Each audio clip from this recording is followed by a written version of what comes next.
Delacour d'Arthez va nous rejoindre maintenant, président directeur général du groupe SEB. Alors, pour ceux qui ne connaissaient pas, le groupe SEB, c'est le numéro 1 mondial dans le domaine du petit équipement domestique. C'est ça, petit équipement domestique, on dit, pour SEB, numéro 1 mondial? Bon, vous n'êtes pas très petit quand même. Hein. Le côté petit, vous n'êtes pas petit, vous êtes un énorme groupe. Alors, vous avez intégré le groupe SEB il y a 37 ans. 27, petits jeunes.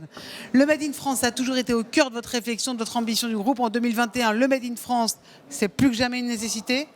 C'est quoi? Bien sûr. C'est ça l'innovation?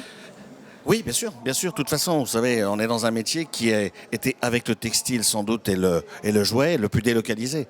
Aujourd'hui, 90% de la production mondiale dans notre domaine vient de Chine. Donc, il est clair que si on n'est pas innovant, on n'a aucune chance de fabriquer en Europe. Donc, oui, nous croyons beaucoup au Made in France, pas pour tout. Il faut pour les produits à forte valeur ajoutée, là où on peut apporter un vrai service aux consommateurs. Le reste, bien sûr, faut le faire en Chine, mais il faut garder ça. Et pour ça, il faut innover, être le plus innovant du marché. Vous avez investi 12 millions d'euros dans la création d'un pôle mondial d'innovation de l'activité petit électroménager. C'est à Lyon, ça? Oui. À quoi ça va ressembler l'électroménager de demain? D'abord, ça sera une combinaison de produits et de services. Donc, ça veut dire que vous aurez demain des machines, d'ailleurs comme on les a aujourd'hui, qui vont vous guider pas à pas pour faire vos recettes. Vous ne pourrez jamais les rater. Ce sont des machines qui, bien sûr, n'auront plus de fil. Comme on a vu ce robot là qui fait mix, qui fait tout. C'est insupportable. Tout à fait. Oui, mais pour ceux qui ne sont pas très bons. Je crois qu'il y a beaucoup de gens qui aiment parce que tout le monde a peur très souvent de faire la cuisine parce qu'ils ont peur de rater. Alors là, vous ne pouvez pas rater. Non, mais ce qui est insupportable, c'est la concurrence. Vous avez oui, mais ça, la concurrence, les gens se ruent dessus, se crêpent le chignon. Oui. Mais il faut acheter les bons. C'est pour ça. Alors, les bons, c'est les SEB? Évidemment. Vous avez le vôtre? Oui, bien sûr. Il fait tout? Oui, il fait pas tout. Oui, tout à fait. Donc bientôt, il m'apportera un petit déjeuner au lit? Peut-être, mais ce sera un robot à ce moment-là qui vous l'apportera. Vous avez aussi lancé une gamme Includéo en collaboration avec APF France Handicap. C'est quoi les caractéristiques de cette gamme? Parce que c'est une belle gamme d'après ce que je sais. En fait, si vous voulez, ça part du principe qu'il y a des gens qui sont handicapés pour des raisons de la vie, mais il y en a d'autres qui sont simplement handicapés temporairement, parce que vous avez un enfant dans les bras, vous n'avez pas les deux mains possibles. Et avec le vieillissement de la population. Et avec le vieillissement de la population. Donc on s'est dit qu'il faut, dans notre domaine aussi, que nous apportions des produits qui soient beaucoup plus simples pour les consommateurs. C'est la taille, parce que quand on est âgé, on n'a pas plus d'enfants avec soi. Il faut des petits produits. Vous avez des appareils très simples pour que les gens n'aient pas à se poser des questions. Et qu'aujourd'hui, je pense qu'on a un grand retard dans tous les domaines. Quand vous regardez les téléphones portables ou autres, je pense qu'on a encore beaucoup de produits qui ne sont pas adaptés aux personnes âgées. Moi, j'ai une mère qui va avoir 100 ans. Eh bien, on voit très bien qu'il faut des produits qui sont différents. Et c'est ce qu'on essaie de faire. Vous avez un exemple de produit à me donner? Par exemple, tout simplement pour faire un grille-pain.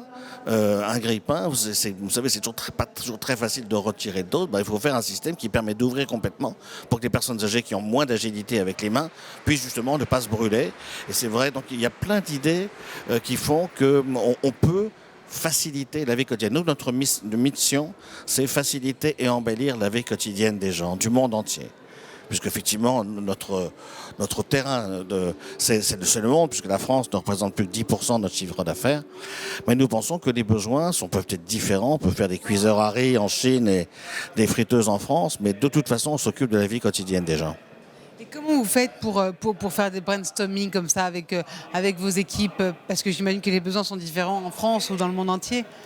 Oui, les produits sont différents, bien sûr, mais je crois que la clé, c'est que nous avons des équipes dans le monde entier.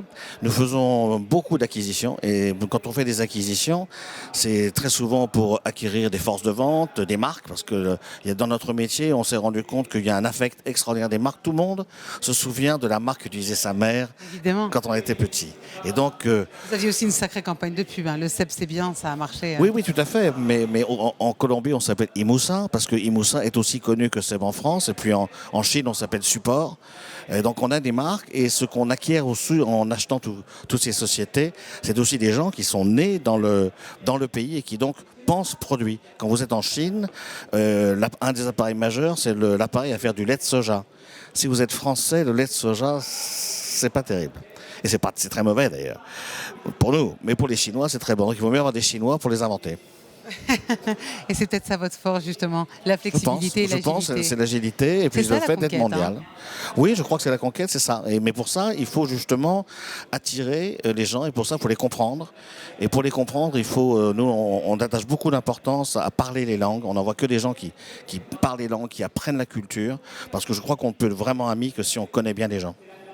Espérons que vous ferez en sorte à ce qu'on ne serait pas le chignon pour vos nouvelles machines. Merci beaucoup, Thierry de la Tour d'Arthez, président, directeur général du groupe SEB. Merci encore.